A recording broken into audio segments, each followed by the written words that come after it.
Welcome to SR classes. हम पढ़ रहे हैं 12th क्लास की फिजिक्स और आज का हमारा टॉपिक है विद्युत धारिता। तो विद्युत धारिता की परिभाषा देखने से पहले हम इसको एक एग्जाम्पल से समझेंगे। तो इसमें एग्जाम्पल देखते हैं हम लोग कि एक पहले बर्तन ले लेते हैं। ये बर्तन ले लिए और इस बर्तन पे द्रव भर रहे हैं हम, पानी।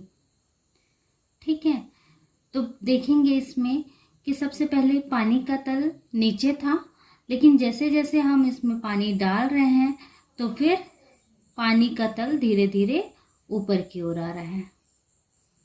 तो इसका मतलब ये है कि यदि हम किसी बर्तन में पानी डालेंगे तो इसका तल जो है वो बढ़ता जाएगा। ठीक है, पानी बढ़ा, तल बढ़ेगा। ये हो गया पहला एग्जाम्पल। दूसरा देखेंगे हम कि मान लेते हैं इसी पानी को किसी बर्नर के ऊपर रखते हैं। तो ऐसे ये हो गया बर्नर और इसके ऊपर बर्तन रख दिए और इसमें पानी भर दिए। अब हम इसमें दे रहे हैं उष्मा। किसको दे रहे हैं? इसको दे रहे हैं, इस पानी को उष्मा दे रहे हैं। तो क्या होगा? इसका ताप बढ़ जाएगा, इस बर्तन का भी ताप बढ़ेगा और इसमें जो पानी रखा हुआ है उसका भी ताप बढ़ेगा। उष्मा बढ़ रहा है तो ताप भी बढ़ रहा है। उसी प्रकार यदि किसी चालक में, मान लेते हैं ये तार है, चालक तार, और इस पर हम प्लस क्यू आवेश दे रहे हैं। इस पर जब आवेश दिया जाएगा तो इस पर विभव बढ़ जाएगी।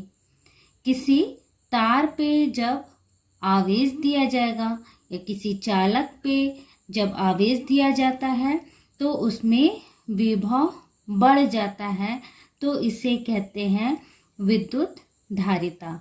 तो समझ में आ गया होगा आप लोग को कि जब आवेश बढ़ता है तो फिर विभव भी बढ़ता है और इस प्रक्रिया को कहा जाता है धारिता।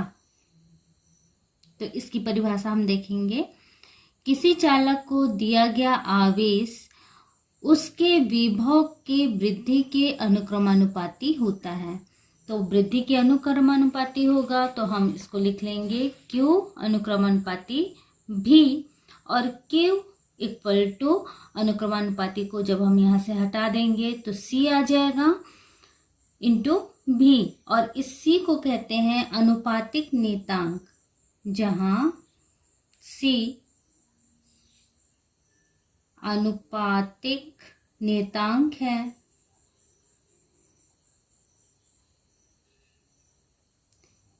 इसे धारिता कहते हैं। C जो है उसे हम धारिता कहते हैं। और यदि हम धारिता इक्वल टू निकाले तो C equal to Q upon V हो जाएगा। तो ये आ जाएगा हमारी धारिता।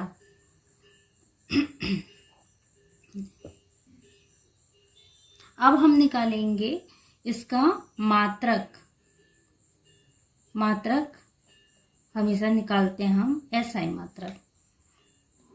तो SI मात्रक के लिए C का मात्रक इक्वल टू Q का मात्रक अपॉन V का मात्रक। तो C ऐसे लिख लेते हैं। Q का मात्रक कूलाम होता है और V का मात्रक क्या होता है? वोल्ट। कूलाम बटे वोल्ट हो जाएगा फैरेड के बराबर। तो धारिता का जो SI मात्रक है वो आ जाएगा फैरेड। तो अब हम लोग निकालेंगे बीमी सूत्र। तो बीमी सूत्र निकालने के लिए C equal to Q upon V। अब यहाँ पे Q